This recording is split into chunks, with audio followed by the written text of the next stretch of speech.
Good evening to all of you. Pharmacodynamic topic मध्ये आपण शेवटच्या पार्टकडे आलेलो आहोत. आपण पाहिलं होतं की फार्मॅकोडायनॅमिक मध्ये आपण ड्रगच्या मेकॅनिझम ऑफ ऍक्शन आणि त्या ऍक्शनमुळे होणारे फिजिओलॉजिकल आणि बायोकेमिकल चेंजेस याचा स्टडी करतो. What the drug does to the body ही त्याची डेफिनेशन आहे फार्मॅकोडायनॅमिकची.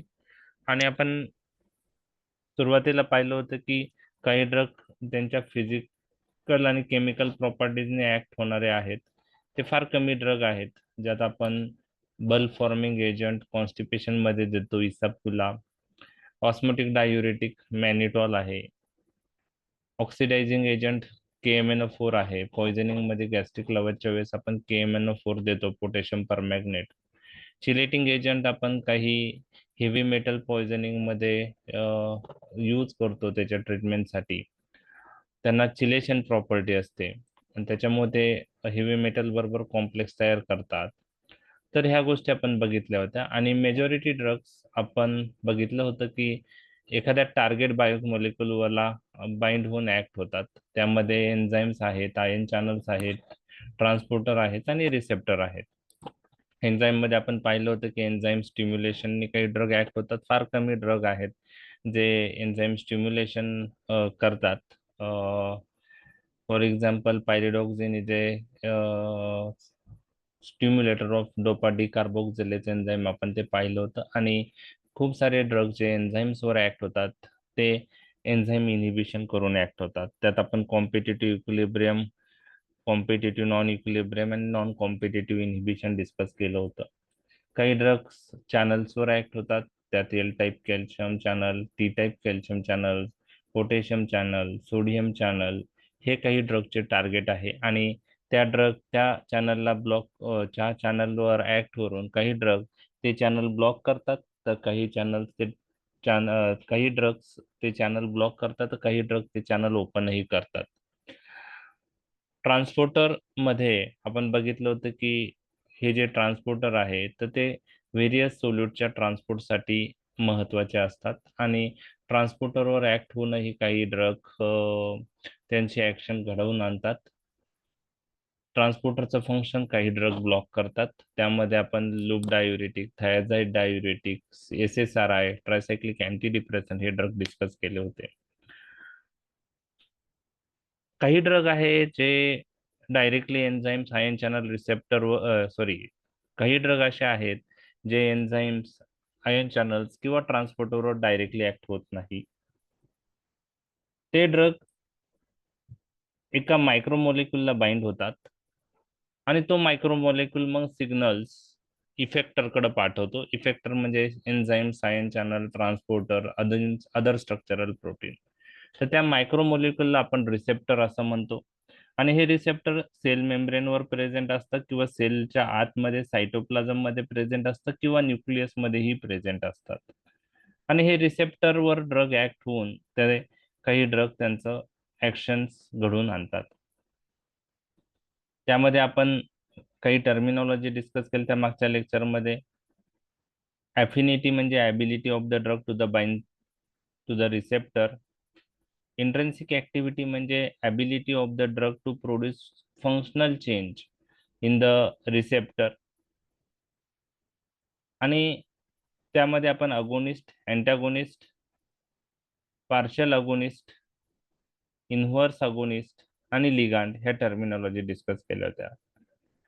अगोनिस्ट, व्हॉट इज अगोनिस्ट आपण बघितलं होतं की an agent which binds with the receptor and produce action similar to that of physiological signalling molecule. त्यांना ॲफिनिटी असते आणि अगोनिस्टची इंट्रेन्सिक ऍक्टिव्हिटी ही 1 असते, हे आपण डिस्कस केलं होतं. त्यामध्ये आपण एक्झाम्पल पाहिले. Beta 2 agonist salbutamol act on beta 2 receptor and produce action similar to that of physiological signalling molecule. Antagonist, what is antagonist? It is an agent which binds with the receptor and prevent action of physiological signaling molecule or agonist on the receptor.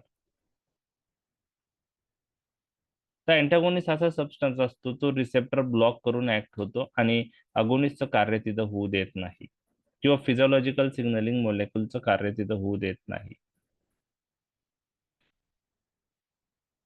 त्यांना affinity असते, परंतु antagonist antagonists do not produce any functional change in the receptor, so intrinsic activity of antagonist is zero, that we have discussed. Example: beta blockers blocks beta receptor and prevent action of adrenaline on beta receptor. तर खूप सारे antagonist available आहे. Alpha blocker आहे, ते alpha receptor block करून act होतात. D2 antagonist आहे, ते डोपामाइन रिसेप्टर ब्लॉक करून ऍक्ट होतात. तर अँटागोनिस्टचे पण एक्झाम्पल भरपूर आहे. पार्शियल अगोनिस्ट आपण बघितलं होतं की it is an agent which binds with the receptor and produce submaximal response.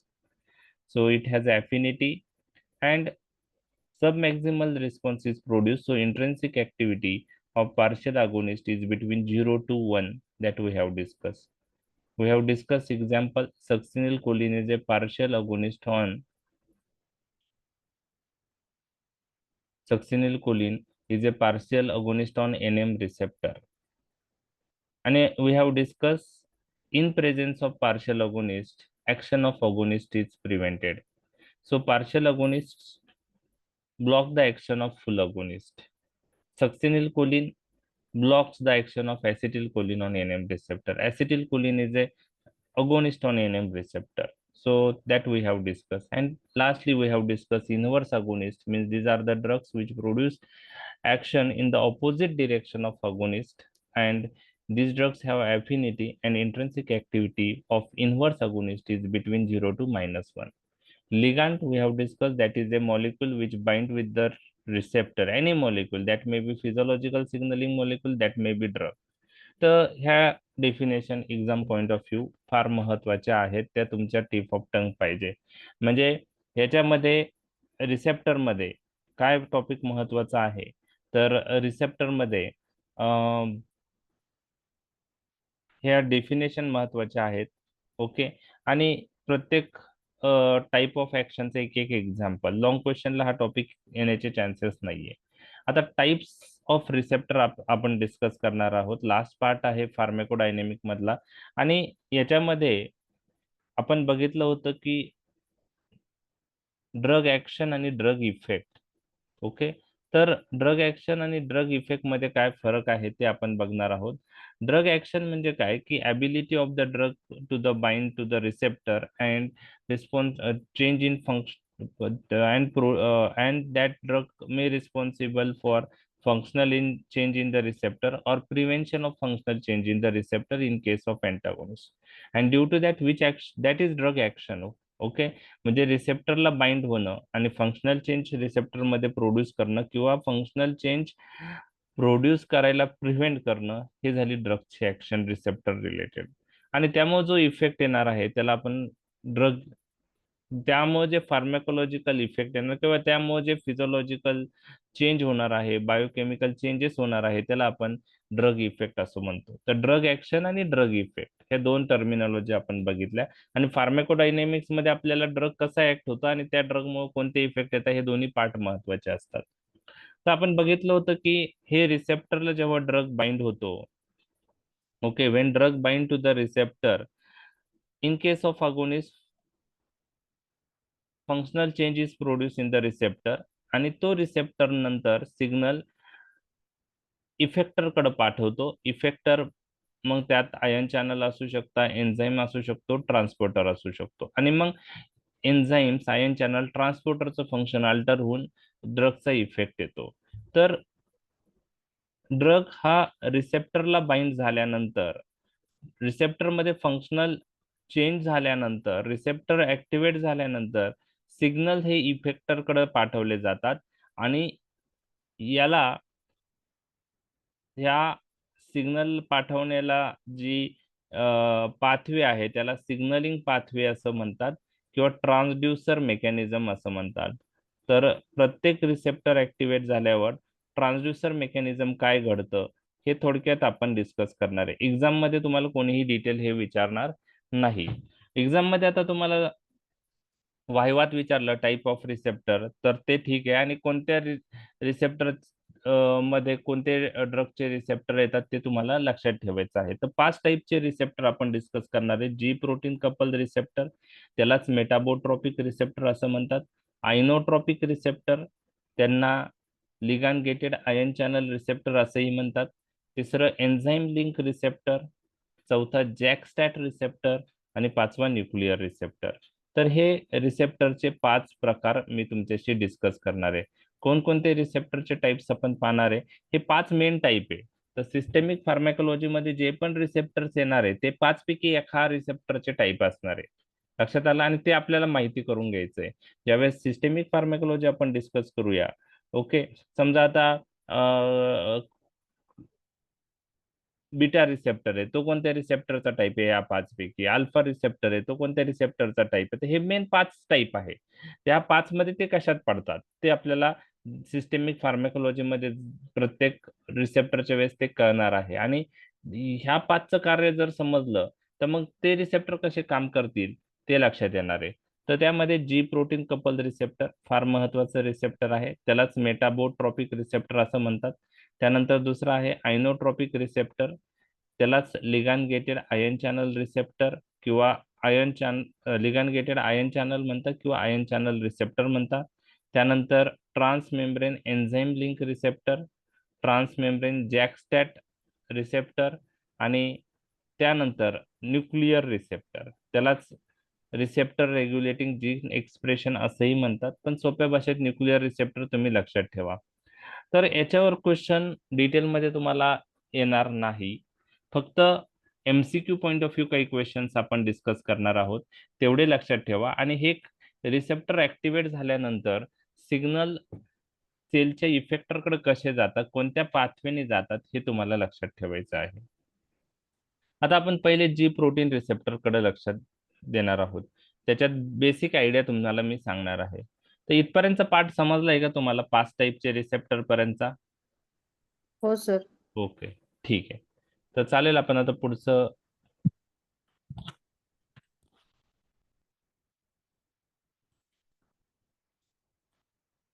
G protein, आता याच्या पुढचा पार्ट आहे ना, अंडरस्टँडिंग पॉईंट ऑफ व्ह्यू पाहायचा आहे.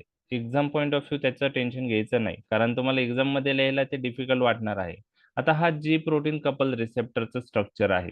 स्ट्रक्चर पण एक्झाम मध्ये कोणीही विचारणार नाही. जी प्रोटीन कपल रिसेप्टर हा सेल मेम्ब्रेन वर असतो की सेलच्या आतमध्ये असतो, तर त्याचा आन्सर आहे it is present on the cell membrane.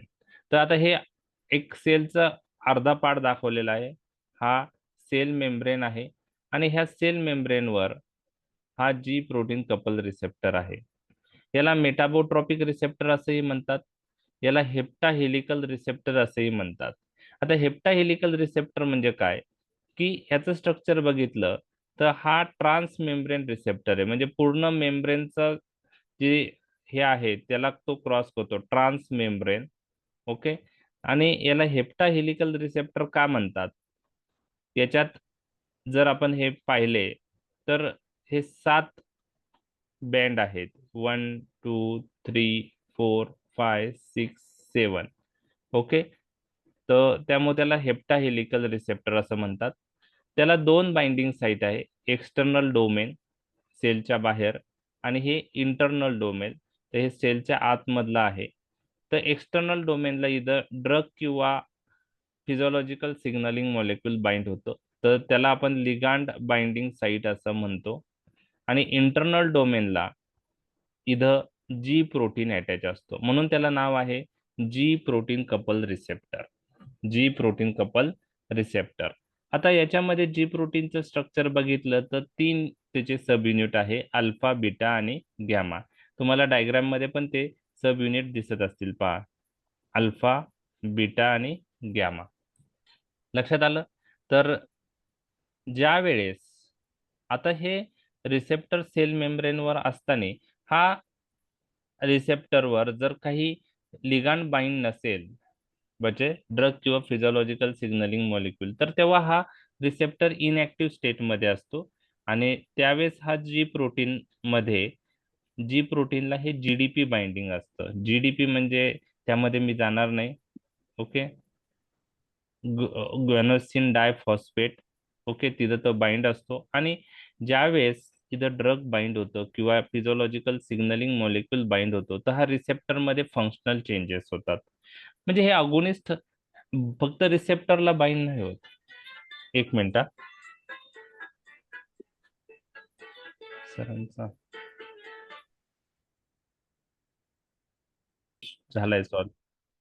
तर काय होतं जेव्हा ड्रग ह्या रिसेप्टरला बाइंड होतं ना, हे रिसेप्टर मध्ये फंक्शनल चेंजेस होतात. अगोनिस्ट जेव्हा बाइंड होतं फंक्शनल चेंज झाल्यानंतर म्हणजे अगोनिस्टला फक्त बाइंडिंग करून महत्वाचं नाही. अगोनिस्ट बाइंड होतात, त्यांना एफिनिटी आहे, परंतु ते फंक्शनल चेंज रिसेप्टर मध्ये घडवतात. फंक्शनल चेंज म्हणजे काय होतं ह्या रिसेप्टर मध्ये, की जे जीडीपी बाइंडिंग साईट आहे, बरोबर आहे, जेव्हा रिसेप्टरला ड्रग बाइंड होतं तर ह्या जीडीपीचं कन्व्हर्जन जीटीपी मध्ये होतं आणि अल्फा सब युनिटला हा जीटीपी बाइंड असतो.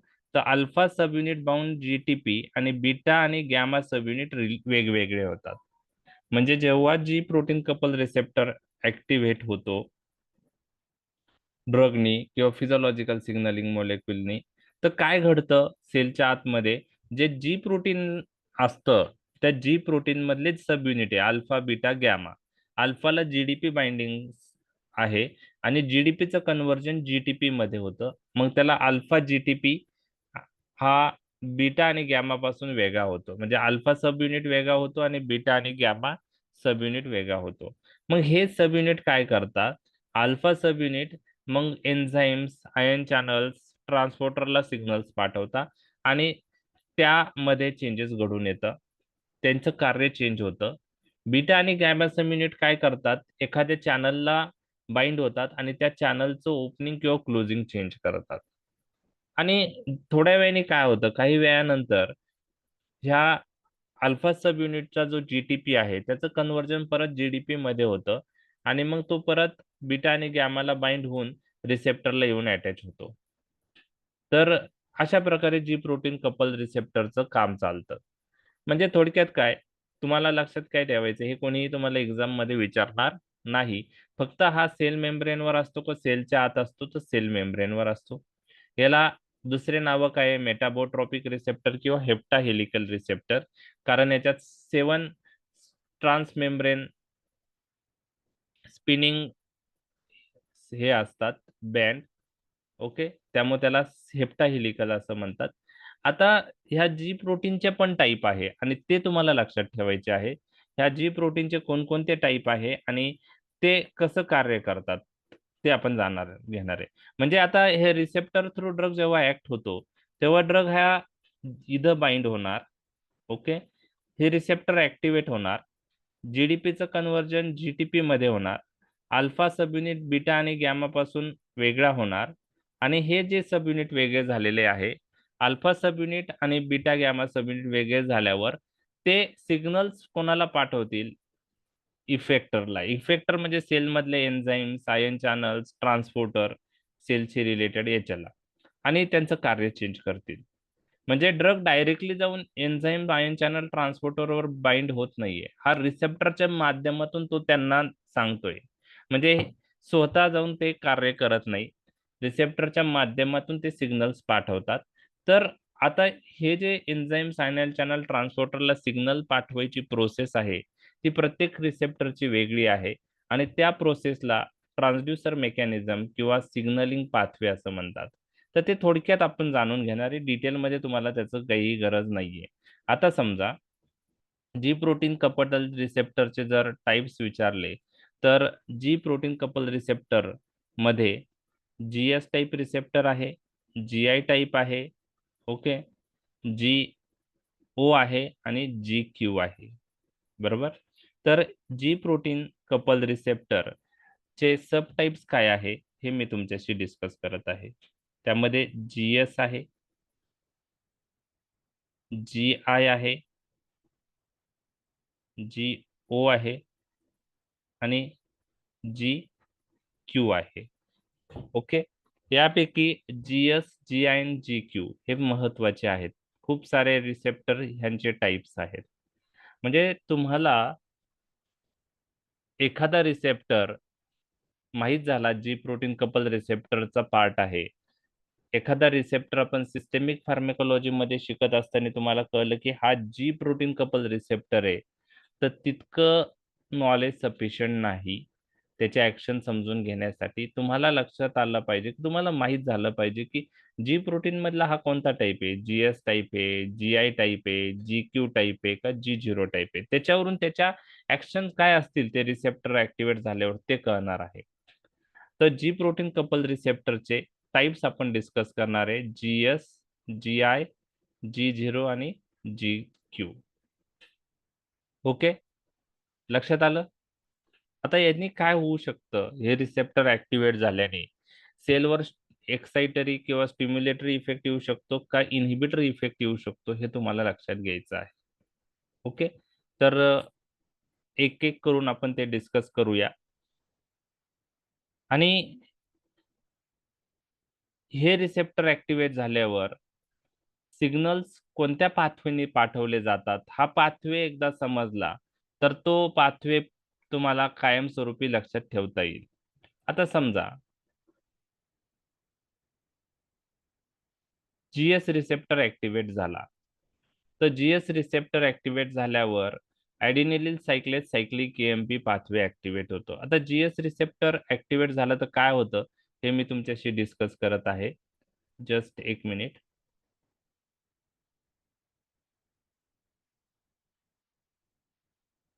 ओके, आता जी प्रोटीन कपल रिसेप्टरचे टाइप लक्षात आले तुमच्या, GS, GI, G0, GO म्हणू शकतो किंवा GQ. ओके, 4 टाइप आहे जी प्रोटीनचे. मग आता GS रिसेप्टर ऍक्टिव्हेट झाल्यावर कार्य वेगळं होणार आहे, GI रिसेप्टर ऍक्टिव्हेट झाल्यावर कार्य वेगळं होऊ शकतं, GQ रिसेप्टर ऍक्टिव्हेट झालं तर कार्य वेगळं असणार सेलवर. बरोबर आहे. तर GS रिसेप्टर ऍक्टिव्हेट झाल्यानंतर पाथवे कोणता ऍक्टिव्हेट होतो आणि सिग्नल कसे जाता इफेक्टरकडे, म्हणजे आता इफेक्टरकडे सिग्नल कसे जातील. इफेक्टर मध्ये एन्झाईम, सायन चॅनल्स, ट्रान्सपोर्टर असणार आहे. बरोबर आहे. तर ते मी तुमच्याशी डिस्कस करतोय. GS रिसेप्टर ऍक्टिव्हेट झाले. Okay, G protein couple receptor मधला GS, तर ऍडिनिलिल सायक्लेज एन्झाईम ऍक्टिव्हेट होतं, त्याची सिंथेसिस वाढते ऍडिनिलिल सायक्लेज आणि तो ऍक्टिव्हेट होतो. ऍडिनिलिल सायक्लेज एन्झाईम हा सायक्लिक AMP चं प्रोडक्शन वाढवतो. म्हणजेच ऍडिनिलिल सायक्लेज एन्झाईम ऍक्टिव्हेट झाल्यामुळं सेल मधली कसली लेवल वाढणार आहे, सायक्लिक AMP. आणि हा सायक्लिक AMP सिग्नल्स इफेक्टरकडे पाठवतो. ओके, तर आता सायक्लिक AMP ची लेवल वाढल्यानंतर काय होतं, आता हे थोडक्यात जाणून घ्यायचंय. सायक्लिक AMP ची लेवल वाढल्यानंतर एक एन्झाईम ऍक्टिव्हेट होतो, त्याचं नाव आहे प्रोटीन कायनेज A. आणि प्रोटीन कायनेज A काय करतो, फॉस्फोरायलेशन ऑफ व्हेरियस प्रोटीन्स करतो. फॉस्फोरायलेशन ऑफ प्रोटीन्स, मग त्यात एन्झाईम, सायन चॅनल, ट्रान्सपोर्टर, स्ट्रक्चरल प्रोटीन सगळ्यांचं फॉस्फोरायलेशन होतं आणि त्यामुळं सेलचं फंक्शन अल्टर होतं. तर थोडक्यात काय, GS रिसेप्टर ऍक्टिव्हेट झाल्यावर सेल मधली कसली लेवल वाढते, असा जर क्वेश्चन तुम्हाला कोणी विचारला तर त्याचा आन्सर काय, सायक्लिक सायक्लिक AMP. आणि हे सायक्लिक AMP ते कार्य पुढं सेल मधलं घडून आणतो. प्रत्येक सेलमध्ये वेगवेगळं कार्य सायक्लिक AMP करतो.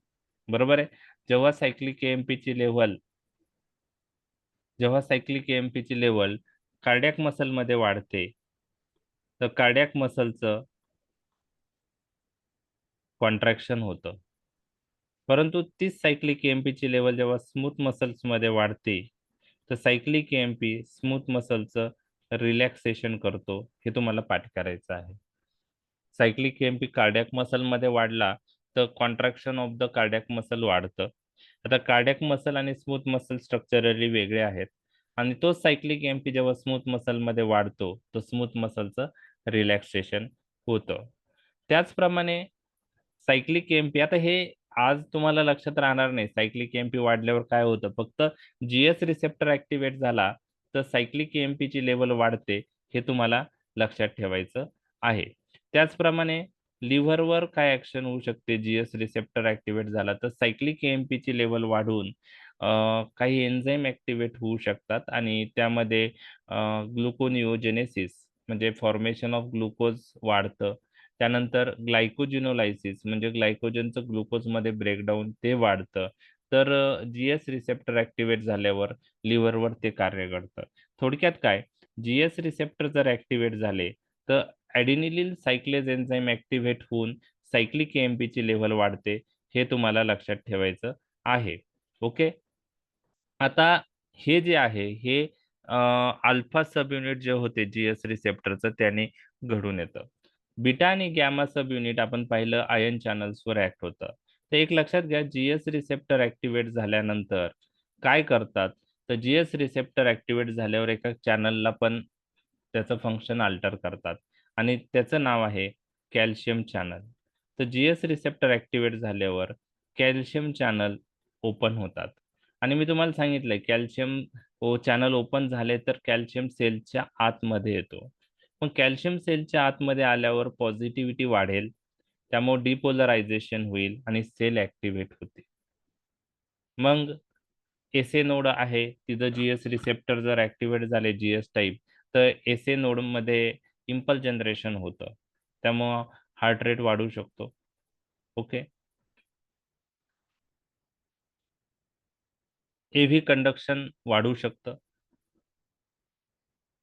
तर कॅल्शियम चॅनल वरही इफेक्ट येतो. तर जीएस रिसेप्टर ऍक्टिव्हेट झाल्यावर एक तुम्हाला लक्षात आलं सायक्लिक एएमपी ची लेव्हल वाढते ॲडिनिलिन सायक्लेज ची ऍक्टिव्हिटी वाढून आणि दुसरे कोणते चॅनल ओपन होतात, कॅल्शियम चॅनल ओपन होतात. हे तुम्हाला लक्षात ठेवायचं आहे. आणि कॅल्शियम चॅनल जेव्हा ओपन होतात तर सेल ऍक्टिव्हेट होईल, कारण कॅल्शियम चॅनल जे सेलवर असतात ते जेव्हा ओपन होतात कॅल्शियम चॅनल, ओके, तर कॅल्शियम सेलच्या आतमध्ये येतो. पॉझिटिव्हिटी सेलच्या आतमध्ये वाढली तर डिपोलरायझेशन होतं आणि सेल ऍक्टिव्हेट होतं. तर एसए नोडचं इम्पल्स जनरेशन वाढतं, हार्ट रेट वाढतो, एव्ही कंडक्शन वाढू शकतं.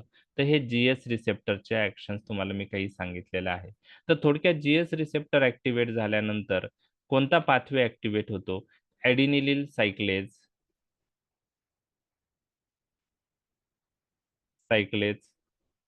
Cyclic AMP pathway. ओके. आणि कोणते चॅनल ओपन होतात, तर कॅल्शियम चॅनल ओपन होतात. ओके.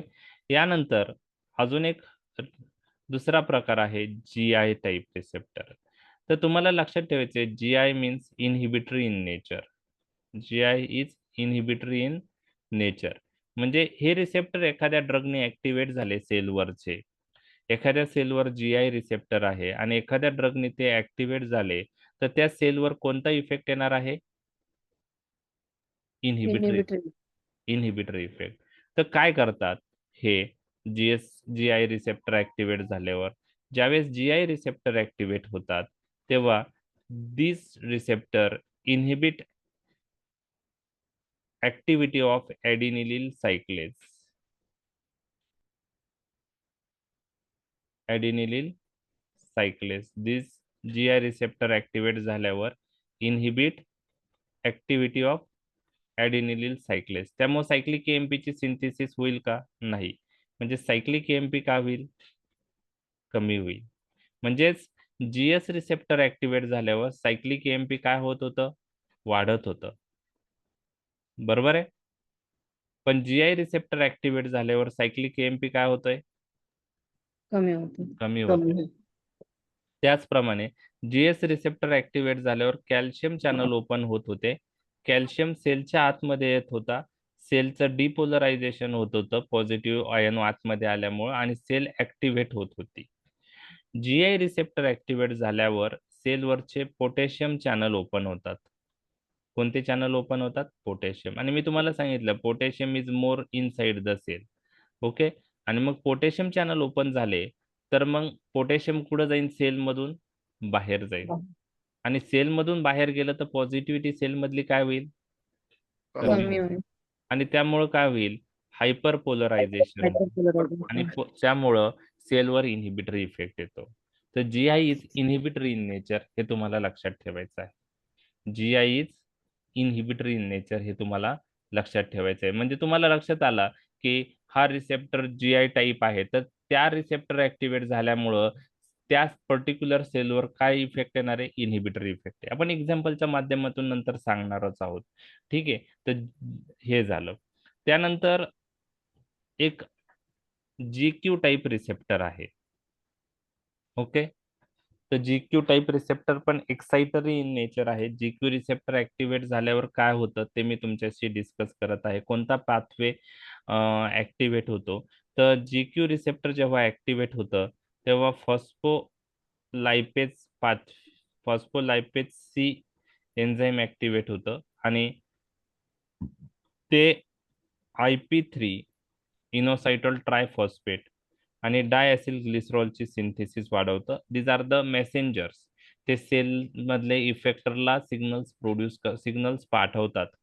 तर IP3 डायएसिल ग्लिसरॉलची सिंथेसिस वाढते आणि ते पुढं कॅल्शियमची लेवल सेलमध्ये वाढवतात. Calcium act as a third messenger. IP3 डायएसिल glycerol act as a second messenger. तर हे काय करतात?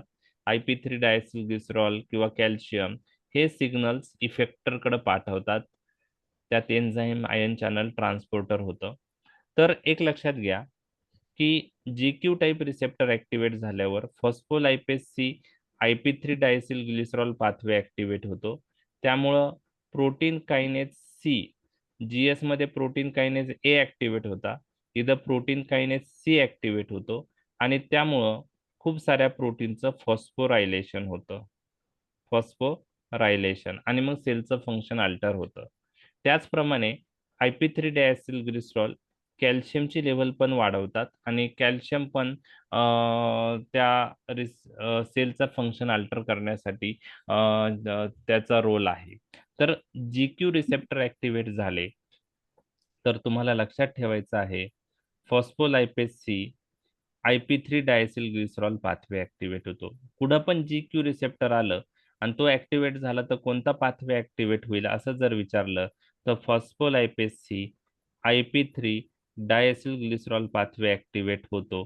त्याचप्रमाणे मग त्यामुळे प्रोटीन कायनेज सी ची लेवल वाढते आणि व्हेरियस प्रोटीनचं फॉस्फोरायलेशन होतं आणि त्याचप्रमाणे इंट्रासेल्युलर कॅल्शियमची लेवलही IP3 डायसिल ग्लिसरॉलच्या माध्यमातून वाढते आणि ते calcium acts as a third messenger. It give signals to the various effector like enzymes ion channel transporter आणि अशा प्रकारे सेलचं कार्य घडून येतं. ओके, तर GQ रिसेप्टर ऍक्टिव्हेट झाले तर जनरली एक्साइटरी इफेक्ट्स त्यांनी येतात. फॉर एक्झाम्पल, जर स्मूथ मसलचा विचार केला तर स्मूथ मसलवर जर GQ रिसेप्टर असतील तर GQ रिसेप्टर ऍक्टिव्हेट झाले तर फॉस्फोलायपेज IP3 diacyl glycerol पाथवेने कॅल्शियमची level smooth मसलमध्ये वाढते आणि ज्यावेळेस कॅल्शियमची लेवल स्मूथ मसलमध्ये वाढते तेव्हा स्मूथ मसलचं कॉन्ट्रॅक्शन होतं. मग आता आपण GS आणि GQ ह्या दोन्ही रिसेप्टरची स्मूथ मसलवरचे ऍक्शन्स डिस्कस केलेले आहे. GS रिसेप्टर ऍक्टिव्हेट झाल्यावर सायक्लिक EMP स्मूथ मसल मध्ये वाढल्यावर स्मूथ मसलचं काय होत होतं? रिलॅक्सेशन. पण GQ टाईप रिसेप्टर असेल स्मूथ मसलवर आणि तो जर ऍक्टिव्हेट झाला तर IP3 फॉस्फोलायपेज सी IP3 डायसिल ग्लिसरॉलने कॅल्शियमची लेवल वाढून स्मूथ मसलचं काय होतं? कॉन्ट्रॅक्शन. हे तुम्हाला लक्षात ठेवायचं आहे. त्याचप्रमाणे व्हेरियस ग्लँड्सवर पण GQ ग्लँड्स जे आहेत त्याच्यावरही GQ टाईप रिसेप्टर ऍक्टिव्हेट झाले तर ग्लँडचं सिक्रेशन वाढतं. IP3 diacyl glycerol pathway activate होऊन कॅल्शियमची लेवल वाढून ग्लँडचं सिक्रेशन वाढतं. ओके, तर हे गोष्ट तुम्हाला लक्षात ठेवायची आहे. GQ रिसेप्टर ऍक्टिव्हेट झाले तर काय होतं? तर GS ऍक्टिव्हेट झालं तर ॲडेनिलिन सायक्लेज सायक्लिक EMP ची लेवल वाढते, कॅल्शियम चॅनल ओपन होतात. GI ऍक्टिव्हेट झालं तर ॲडेनिलिन सायक्लेज इनहिबिट होतं, सायक्लिक EMP ची लेवल कमी होती आणि पोटॅशियम चॅनल ओपन होतात. GQ ऍक्टिव्हेट झाला तर phospholipase C IP3 diacyl glycerol pathway activate होऊन कॅल्शियमची लेवल पण त्या सेलमध्ये वाढते. त्याचे थर्ड मेसेंजर तो ऍक्ट होतो. तर हे आपण GS, GI आणि GQ बद्दल डिस्कस केलेला आहे. आता चौथा जो टाईप आहे GO, हा पण इन्हिबिटरी इन नेचर आहे, आपण म्हणू शकतो. तो जास्त महत्वाचा नाही, फार कमी ड्रग याच्यावर ऍक्ट होतात GO टाईपमध्ये. आणि हे GO mainly calcium channel block करून ऍक्ट होतात. म्हणजे GO रिसेप्टर ऍक्टिव्हेट झाला तर कॅल्शियम चॅनलचं इन्हिबिशन होतं, आणि कॅल्शियम चॅनलचं इन्हिबिशन झालं तर कॅल्शियम सेलच्या आतमध्ये येणार नाही, सेलमध्ये पॉझिटिव्ह आयन वाढणार नाही, डिपोलरायझेशन होणार नाही, तर एक्साइटरी इफेक्ट येणार नाही, एक्साइटरी इफेक्ट ब्लॉक होईल किंवा इन्हिबिट होईल किंवा सेलचं फंक्शन सप्रेस होईल. तर हे GO ऍक्टिव्हेट झालं तर कॅल्शियम चॅनल इन्हिबिशन होतं, हे तुम्हाला लक्षात ठेवायचं आहे. तर हे जे आहेत हे काही सिग्नल पाथवे किंवा ट्रान्सड्यूसर पाथवे आपण बघितले. तर हेच मी परत रिपीट करतो. GS ऍक्टिव्हेट झालं तर ॲडेनिलिन सायक्लेजचं ऍक्टिव्हेशन होऊन सायक्लिक AMPची लेवल वाढते. ओके. आणि त्याचप्रमाणे GS receptor calcium channel open करून डिपोलरायझेशन करून सेलला ऍक्टिव्हेट करतात. GI टाईप ॲडेनिलिन सायक्लेजचं इन्हिबिशन करतात आणि सायक्लिक AMPची लेवल कमी करतात. पोटॅशियम चॅनल ओपन करून हायपरपोलरायझेशन होतं सेलचं. GQ phospholipase C IP3 diacyl glycerol pathway activate करतात, सेलमध्ये कॅल्शियमची लेवल वाढते आणि एक्साइटरी फंक्शन आपण बघितले काही होतात. आणि GO हे कॅल्शियम चॅनल इन्हिबिट करून ऍक्ट होतात, कॅल्शियमची एंट्री सेलमध्ये होत नाही. तर हे असे काही प्रोटीन कपलचे सब टाइप्स आपण म्हणजे जे काही सब टाइप्स आहेत ते आपण ब्रीफमध्ये डिस्कस केलेले आहे. आता याच्यामध्ये तुम्हाला बेसिक नॉलेज एवढं आता मी सांगितलंय, त्यातलं फक्त GS ऍक्टिव्हेट झालं तर काय होईल, GQ ऍक्टिव्हेट झालं तर काय होईल, GI ऍक्टिव्हेट झालं तर काय होईल, हे जरी समजलं तरी मोर दॅन इनफ आहे. डिटेलमध्ये तुम्हाला कोणीही काही विचारणार नाही. आता फॉर एक्झाम्पल, आता आपण जर विचार केला, एखादं एक्झाम्पल बघूया. तुम्हाला सर्वांना आता पॅरासिम्पॅथेटिक सिस्टीम माहिती आहे. ओके. पॅरासिम्पॅथेटिक सिस्टीम जी आहे ती तिचं कार्य एक केमिकल रिलीज करून ऍक्ट करते. त्याचं नाव आहे ऍसिटिल कोलिन. ओके. ऍसिटिल कोलिन नावाचं केमिकल रिलीज होतं आणि ते कार्य ऍसिटिल कोलिनचं कार्य नंतर पुढं घडतं. म्हणजे पॅरासिम्पॅथेटिक सिस्टीम कोणता सबस्टन्स रिलीज करते? ऍसिटिल कोलिन. हा सबस्टन्स कसं कार्य करतो, हा केमिकल कसा कार्य करतो, म्हणजे पॅरासिम्पॅथेटिक, तुम्हाला जे ऑटोनॉमिक नर्वस सिस्टीम आहे त्यामध्ये पॅरासिम्पॅथेटिक सिस्टीम आहे, सिम्पॅथेटिक सिस्टीम आहे. ऑटोनॉमिक नर्वस सिस्टीम म्हणजे आपल्या बॉडीतले इनव्हॉलंटरी फंक्शन कंट्रोल करणारी system, ANS autonomic nervous system. मग ते हार्ट रेट असेल, रेस्पिरेटरी रेट असेल, पेरिस्टाल्सिस असेल, प्युपिलची साईज कंट्रोल करणं असेल, जे सगळे इनव्हॉलंटरी फंक्शन आहेत आपल्या बॉडीचे, ग्लॅन्डचं सिक्रिशन असेल, हे सगळं पॅरासिम्पॅथेटिक आणि सिम्पॅथेटिक सिस्टीमच्या माध्यमातून होतं आणि ते ऑटोनॉमिक नर्वस सिस्टीमचा पार्ट आहे. तर ऑटोनॉमिक नर्वस सिस्टीम जी आहे हे इनव्हॉलंटरी फंक्शन आपल्या बॉडीचे कंट्रोल करते, हे तुम्हाला लक्षात ठेवायचं आहे. त्यात पॅरासिम्पॅथेटिक सिस्टीम येते आणि सिम्पॅथेटिक सिस्टीम येते. बरोबर आहे. आता ऍसिटिल कोलिन हा जो मॉलिक्यूल आहे, जो पॅरासिम्पॅथेटिक नर्वस सिस्टीम मधून रिलीज होतो, तो त्याचं कार्य कसं करतो, तर ते मी तुम्हाला ANS मध्ये डिटेलमध्ये सांगणार आहे. तो त्याचं कार्य ऍसिटिल कोलिनर्जिक रिसेप्टर थ्रू करतो. आता कोलिनर्जिक रिसेप्टर काय आहेत ते पुढे येणारच आहेत. त्यामध्ये दोन प्रकारचे रिसेप्टर असतात, मस्कुरेनिक रिसेप्टर आणि निकोटिनिक रिसेप्टर. मस्कुरेनिक रिसेप्टर हे प्रोटीन कपल रिसेप्टरचा टाईप आहे आणि निकोटिनिक रिसेप्टर हे आयनोट्रॉपिक रिसेप्टरचा टाईप आहेत. एवढं आता लक्षात ठेवायचं आहे. तर ऍसिटिल कोलिन दोन प्रकारच्या रिसेप्टरवर ऍक्ट होतो, मस्कुरेनिक रिसेप्टर आणि निकोटिनिक रिसेप्टर.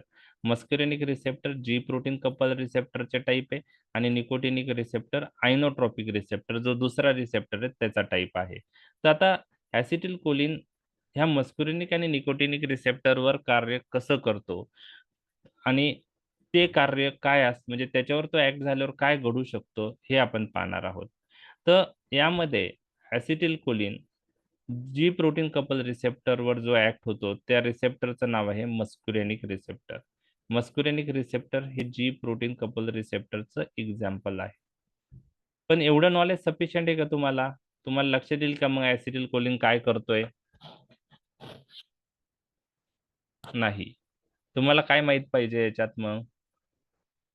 कोणत्या जी प्रोटीन कपल रिसेप्टरचा टाईप आहे, बरोबर ना? GS चा आहे का GQ चा आहे का GI चा आहे का GO चा आहे, बरोबर? तर या मस्कुरेनिक रिसेप्टरचे 3 प्रकार आहे. M1, M2, 5 आहेत असे, पण मध्ये फार्मॅकोलॉजी पॉइंट ऑफ व्ह्यू 3 महत्वाचे आहे. जे ऑड नंबर आहे 1 आणि 3 हे GQ रिसेप्टरचे टाईप आहे. कोणत्या? GQ. आणि हा जो M2 आहे हा GI रिसेप्टरचा टाईप आहे, बरोबर आहे? ठीक आहे.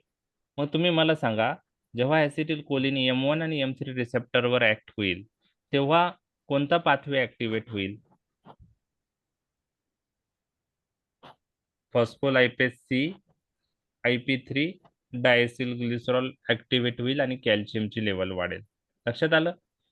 आणि M2 रिसेप्टर जर ऍक्टिव्हेट झालं तर कसले लेवल कमी होईल? Potassium. सायक्लिक एमपीच कमी. सायक्लिक AM ची कमी होईल आणि Cyclic पोटॅशियम चॅनल ओपन होतील. Open लक्षात आलं? ओके. तर आता मला सांगा, मग ऍसिटिल कोलिनची ऍक्शन यापैकी कोणत्या रिसेप्टर थ्रू इनहिबिटरी असेल? M2. M2. M2. मग तुम्हाला पाठ करायची गरज नाहीये. M2 is inhibitory in nature हे माहित असलं तर तुम्हाला लक्षात येईल की acetyl choline M2 receptor through inhibitory action करणार आहे. आता बघा, मी तुम्हाला सांगतो. आता M1 रिसेप्टर कुठं प्रेझेंट असतो हे मी तुमच्याशी डिस्कस करत आहे. M1 रिसेप्टर हे CNS मध्ये प्रेझेंट आहे. ओके. तो ऑटोनॉमिक गँग्लियावर प्रेझेंट आहे, तर गँग्लियाचं स्टिम्युलेशन होणार आहे. M1 रिसेप्टर ऍक्टिव्हेट झाल्यामुळं लर्निंग मेमरी याचं जे काम आहे ते व्यवस्थित होतं. M1 रिसेप्टर त्याचप्रमाणे गॅस्ट्रिक ग्लँडवर आहे, एंटरोक्रोमॅफाइन सेलवर. तिथं तो हिस्टामाइन रिलीज करतो आणि हिस्टामाइन रिलीज होऊन परायटल सेलमधून ऍसिड रिलीज होण्यास मदत होते. तर ऍसिटिल कोलिन M1 रिसेप्टर वर ऍक्ट होऊन ऍसिड रिलीज पण करतो. ठीक आहे. तर हे सगळ्या गोष्टी M1 रिसेप्टर थ्रू होतात. ओके. म्हणजे M1 जेव्हा ऍक्टिव्हेट होतं तर ह्या गोष्टी घडून येतात. M2 जो आहे तो हार्टवर आहे. मग हार्टवर ऍसिटिल कोलिनची ऍक्शन काय असणार आहे?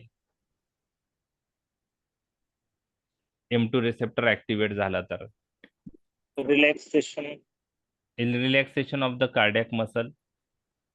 इम्पल्स जनरेशन काय होईल? हार्ट रेट काय होईल? लो होईल. कमी होईल. Bradycardia. ब्रॅडीकार्डिया होईल. एव्ही कंडक्शन जे आहे ऍट्रियापासून व्हेंट्रिकलकडे जे इम्पल्स जातात ते स्लो होईल. कॉन्ट्रॅक्शन ऑफ द ऍट्रिया कमी होईल. कॉन्ट्रॅक्शन ऑफ द व्हेंट्रिकल कमी होईल. कार्डियक आउटपुट कमी होईल. म्हणजे इनहिबिटरी नेचर आहे. काय? इनहिबिटरी नेचर आहे M2. म्हणजे ऍसिटिल कोलिन हार्टवर इनहिबिटरी इफेक्ट दाखवतो. आता M3 रिसेप्टर GQ टाईप आहे, तो स्मूथ मसल्सवर आहे आणि ग्लँड्सवर आहे. मग तुम्ही सांगा, M3 ऍक्टिव्हेट झाला तर स्मूथ मसलचं काय होईल? IP3 डायसिल ग्लिसरॉल पाथवे वाढून कॅल्शियमची लेवल वाढली तर स्मूथ मसलचं काय होईल? कॉन्ट्रॅक्शन. कॉन्ट्रॅक्शन. मग तुम्हाला आता acetyl choline M3 receptor through contraction कसं करतो ते लक्षात आलं. ग्लँड्स जे आहेत, बरोबर आहे, त्या ग्लँड्सवर पण M3 रिसेप्टर असतात आणि ते ऍक्टिव्हेट झाले ग्लँड्सवरचे म्हणजे लॅक्रिमल ग्लँड आहे, सलायव्हरी ग्लँड आहे, एक्झोक्राइन ग्लँड, स्वेट ग्लँड आहे. ओके. तर ह्या ग्लँडवर M3 रिसेप्टर आहेत आणि ते ऍक्टिव्हेट झाले तर ग्लँड्स मधलं IP3 diacyl glycerol pathway activate होऊन कॅल्शियमची लेवल वाढेल आणि कॅल्शियमची लेवल वाढली तर ग्लँडचं सिक्रेशन वाढणार आहे. बरोबर आहे. मग ऍसिटिल कोलिन लॅक्रिमल सिक्रेशन वाढवेल, लॅक्रिमेशन होईल. ऍसिटिल कोलिन सलायव्हरी सिक्रेशन वाढवतो, सलायव्हेशन होईल. ऍसिटिल कोलिन स्वेट ग्लँड मधलं सिक्रेशन वाढवतो, स्वेटिंग होईल.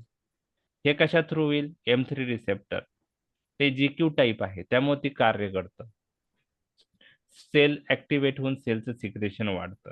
मग M2 म्हणजे हार्टवर इनहिबिटरी ऍक्शन आहे, ग्लँडवर स्टिम्युलेटरी ऍक्शन आहे, एक्साइटरी ऍक्शन आहे. दोघातला फरक लक्षात आला? कारण हार्टवर M2 रिसेप्टर थ्रू जे ऍक्शन होते, M2 रिसेप्टर हार्टवर आहे, ते इनहिबिटरी नेचर आहे. आणि M3 रिसेप्टर जे आहे ते GQ टाईप आहे. त्यामुळे सेल मधलं ग्लँड मधलं सिक्रेशन वाढतं, स्मूथ मसल कॉन्ट्रॅक्ट होतात. लक्षात आलं हे? Yes. ओके. आता तुम्हाला अजून एक एक्झाम्पल मी सांगतो. ऍड्रिनॅलिन जे आहे, ओके, ऍड्रिनॅलिन नावाचा ड्रग जो आहे, ओके, ऍड्रिनॅलिन नावाचं केमिकल आपल्या बॉडीतही रिलीज होतं सिम्पॅथेटिक नर्वस सिस्टीम मधून किंवा ऍड्रिनर्जिक नर्वस सिस्टीम मधून. तर ऍड्रिनॅलिन हा ऍड्रिनर्जिक रिसेप्टरवर ऍक्ट होतो. तर ऍड्रिनर्जिक रिसेप्टरचे 2 टाइप्स आहे, बीटा रिसेप्टर, अल्फा रिसेप्टर. ऐकलेत तुम्ही? Yes. ओके. आता यामध्ये बीटा रिसेप्टरचे परत 3 टाइप आहे, बीटा 1 रिसेप्टर, बीटा 2 रिसेप्टर आणि बीटा 3 रिसेप्टर. ओके.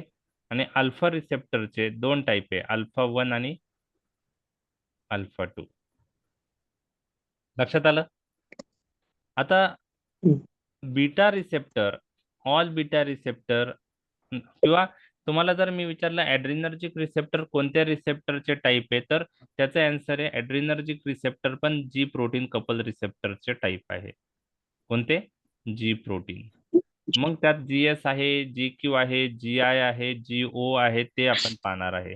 तर all beta receptor are example of GS type receptor. कोणत्या टाइपचे ते? GS type.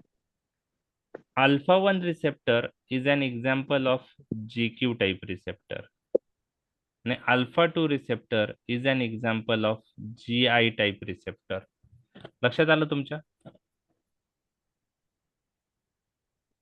लक्षात आलं? ऍड्रिनॅलिन कसा ऍक्ट होतो? बीटा आणि अल्फा रिसेप्टरवर. बीटा आणि अल्फा ऍड्रिनर्जिक रिसेप्टरचे टाइप आहे. मग बीटा रिसेप्टर मध्ये काय काय टाइप येतात? Beta 1, beta 2, beta 3. आणि अल्फा मध्ये अल्फा 1, अल्फा 2 सगळ्यांवर ऍड्रेनालिन ऍक्ट होतो. बीटा रिसेप्टर कोणत्या रिसेप्टरचे टाइप आहे? GS type. अल्फा रिसेप्टर मध्ये अल्फा 1 कोणता आहे? GQ type. अल्फा 2 कोणता आहे? GI type. लक्षात आलं एवढं? आता हे ऍक्टिव्हेट झाल्यानंतर त्या रिसेप्टर नुसार तुम्हाला लक्षात ठेवायचं, GS रिसेप्टर ऍक्टिव्हेट झाले तर कोणता पाथवे ऍक्टिव्हेट होणार आहे? Adenylyl cyclase, cyclic AMP, calcium channel open. Okay. आणि काही ठिकाणी कॅल्शियम चॅनलही ओपन होऊ शकतात. ओके. आता अल्फा रिसेप्टर ऍक्टिव्हेट झाले तर अल्फा 1 आणि अल्फा 2. अल्फा 1 GQ टाइप आहे. मग कोणता पाथवे ऍक्टिव्हेट होणार आहे? फॉस्फोलायपेज C, IP3 diacyl glycerol pathway. आणि अल्फा 2 GI टाइप आहे, म्हणजे सायक्लिक AMP ची लेवल काय होईल अल्फा 2 ऍक्टिव्हेट झाल्यावर? कमी होईल. कमी होईल. लक्षात आलं? Inhibition. ओके. आता मी तुम्हाला विचारलं आणि मी तुम्हाला सांगितलंय सायक्लिक AMP ची लेवल स्मूथ मसल मध्ये वाढली तर स्मूथ मसलचं काय होतं? Relaxation. रिलॅक्सेशन होतं. आता मी तुम्हाला विचारलं की ऍड्रेनलिनची ऍक्शन ब्लड व्हेसलवर काय आहे? ओके. मग ते व्हॅसोडायलेटेशन करतं की व्हॅसोकॉन्स्ट्रिक्शन करतं? बरोबर आहे? ओके, व्हॅसोडायलेटेशन. आता बघा पुढचं जे लार्ज, आता त्यामध्ये पण फरक आहे. जे लार्ज ब्लड वेसल्स आहेत, ओके, मेजर ऑर्गनला सप्लाय करणाऱ्या ब्लड वेसल्स आहेत, त्यावर बीटा रिसेप्टर प्रिडॉमिनंट असतात. त्यातल्या त्यात बीटा 2. कोणते रिसेप्टर प्रॉमिनंट असतात? Beta 2. हा. आणि ज्या पेरिफेरल ब्लड वेसल आहे,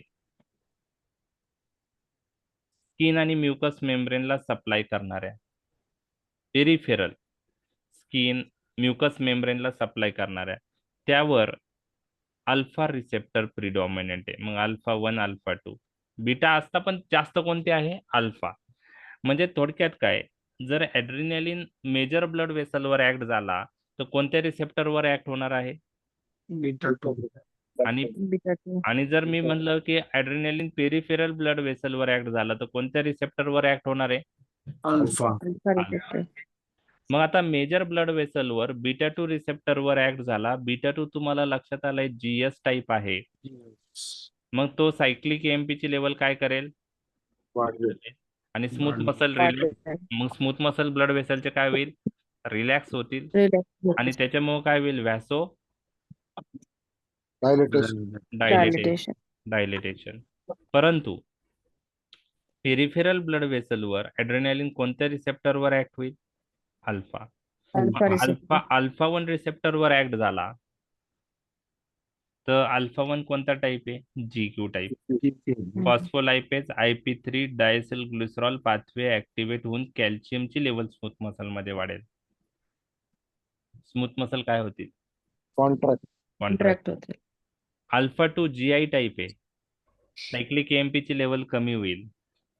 स्मूथ मसल काय होतील मग? कॉन्ट्रॅक्ट. कॉन्ट्रॅक्ट होईल. कॉन्ट्रॅक्ट. म्हणजेच काय, ऍड्रिनॅलिन मेजर ब्लड वेसल जे आहेत, ज्या ऑर्गनला सप्लाय करणाऱ्या ब्लड वेसल आहे, त्याचं काय करतो? डायलिटेशन. डायलिटेशन करतो. आणि पेरिफेरल ब्लड वेसलचं काय करतो? कॉन्ट्रॅक्शन करतो. मग आता तुम्हाला ते पाठ करायची गरज नाही. म्हणजे आता तुम्हाला आता कळायला, हे कधी कळलं जेव्हा तुम्हाला बीटा रिसेप्टर कोणता टाईप, म्हणजे पहिली गोष्ट ऍड्रिनॅलिन कोणत्या रिसेप्टरवर ऍक्ट होतो, ते रिसेप्टर कोणत्या टाईपचे आहेत आणि कोणत्या ऑर्गनवर कोणते रिसेप्टर प्रेझेंट आहे. म्हणजे लार्जर ब्लड वेसलवर बीटा 2 प्रॉमिनंट आहे, पेरिफेरल ब्लड वेसलवर अल्फा प्रॉमिनंट आहे, हे पण माहित पाहिजे. आणि त्याच्यामुळे तुम्हाला आता लक्षात आलंय ऍड्रिनॅलिन मेजर ब्लड वेसल ऑर्गनला सप्लाय करणारा व्हॅसोडायलेटेशन करतो बीटा 2 थ्रू. पेरिफेरल ब्लड वेसलचं व्हॅसो कॉन्स्ट्रिक्शन करतो, म्युकस मेम्ब्रेन आणि स्किनला सप्लाय करणार. मग तुम्ही आता बघा इपिस्टॅक्सिस होतं, म्हणजे नाकातून रक्त येतात त्यावेळेस ऍड्रेनालिनचे स्वॅब आपण नाकात टाकतो, बरोबर? ऍड्रेनालिन एखादा कॉटन आहे ऍड्रेनालिन मध्ये सोक करून तो नाकात टाकतो, जेणेकरून रक्त कमी होतं वाहणं, रक्त येणं. तर तिथं कोणती ऍक्शन राहणार आहे ऍड्रेनालिनची? कॉन्स्ट्रक्शन. बरोबर आहे. आणि त्या ग्रुप मधले बाकीचे ड्रग पण आहेत. व्हॅसो कॉन्स्ट्रिक्शन झाल्यामुळं आता कधी कधी म्हणजे तिथं जर नोज मध्ये म्युकस मेम्ब्रेनला जे ब्लड सप्लाय करणाऱ्या ब्लड वेसल आहे पेरिफेरल, त्याचं डायलेटेशन झालं तर कधी कधी ब्लड अॅक्युमुलेट होतं आणि कंजेशन होतं आणि नाक ब्लॉक होतं. मग त्यात आपण डिकंजेस्टंट यूज करतो, झायलोमेटाझोलिन, ऑक्सिमेटाझोलिन. ऐकले तुम्ही नाव? मग ते कसे ऍक्ट होतात? ते ऍड्रेनर्जिक ड्रग आहेत, ऍड्रेनालिन सारखेच आहे, फक्त त्यांची स्पेसिफिक ऍक्शन आहे ती अल्फावर, म्हणजे ते प्रॉमिनली अल्फा रिसेप्टर अगोनिस्ट आहे, बरोबर आहे. मग अल्फावर ऍक्शन होऊन काय होणार आहे? व्हॅसो कॉन्स्ट्रिक्शन होईल, आणि व्हॅसो कॉन्स्ट्रिक्शन झालं तर कंजेशन रिलीव्ह होतं.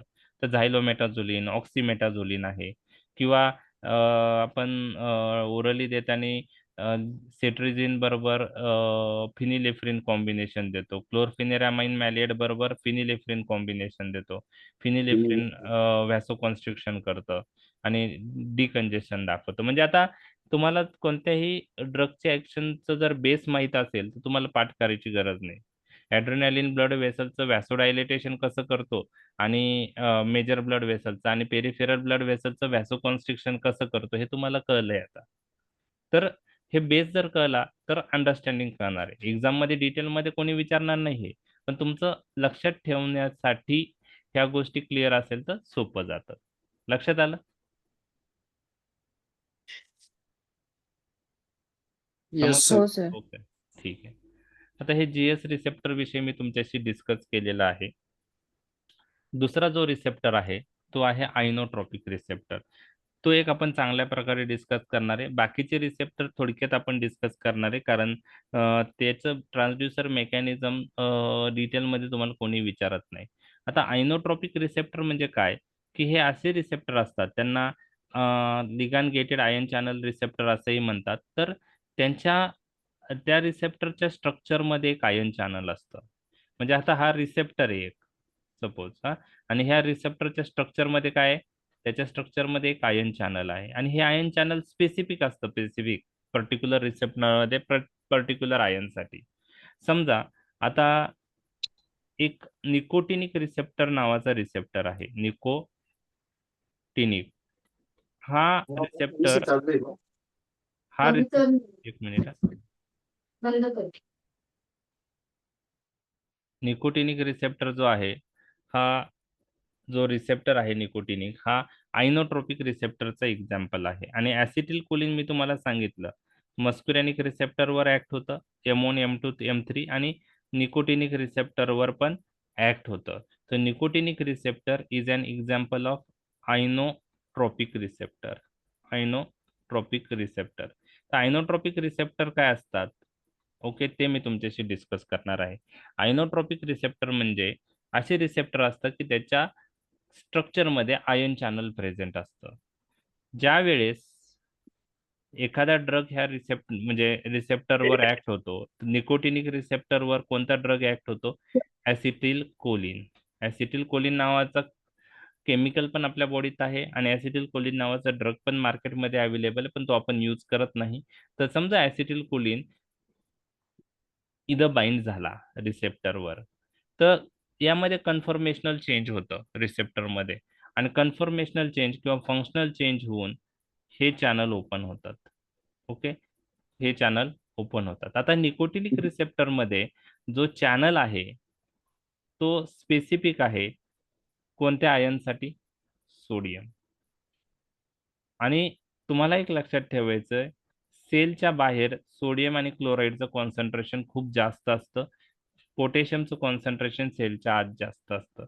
मग हा चॅनल ओपन झाल्यानंतर काय होईल ते मी तुमच्याशी डिस्कस करत आहे. तर एक्झाम्पलच्या माध्यमातून मी डिस्कस करतो. समजा आता हे जे निकोटिनिक रिसेप्टर आहे, ओके, हे